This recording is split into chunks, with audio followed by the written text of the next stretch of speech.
See, I think this is a very good first step, and one must recognize that a change in thinking has to be brought about, that everybody must pay everybody on time. And if you look at MSMEs, one thing they always say, because I have raised this issue once when people said that this law must be made more stringent. I said, remember that we ourselves may have MSME vendors.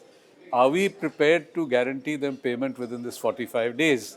And the answer I've got, which I think is valid, is that if we get paid in time by the larger suppliers, we will in fact pay them also. So I think if, as far as looking at this act is concerned, if it forces the larger corporates to pay the MSMEs on time, it should enable the MSMEs themselves to pay their vendors in time. So the whole system as a whole will improve tremendously if one is able to have confidence that I've got a contract which says I'll be paid in so many days and everybody gets paid. Now, prosperity comes through two things. One is earning a margin, and this other thing is what is the turnover rate of the business cycle. The business cycle will become much faster if everybody pays on time, and I think that overall will improve the profitability of everybody.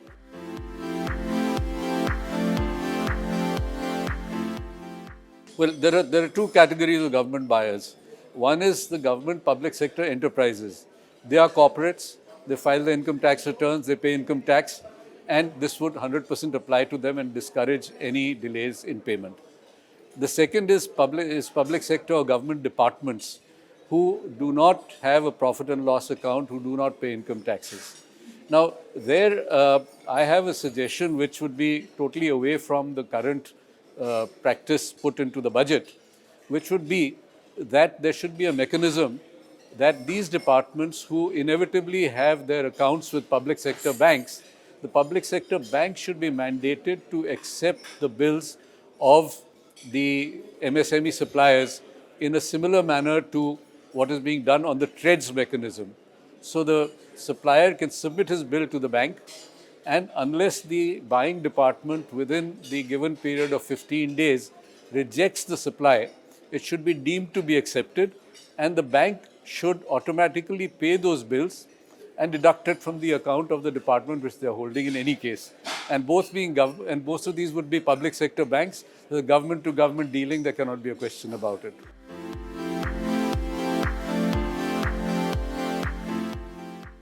I think CGT-MSE had a reputation, I don't know what is the current situation, that when the claim is put up to them, they do not honor the claim in the spirit or the time frame which is reasonable.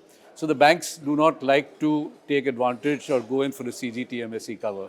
Now, one of the reasons behind it was that the CGT-MSE itself did not have an adequate corpus of funds because the limit on prudent lending norms on the relationship between the corpus they have and the amount of guarantees they can issue.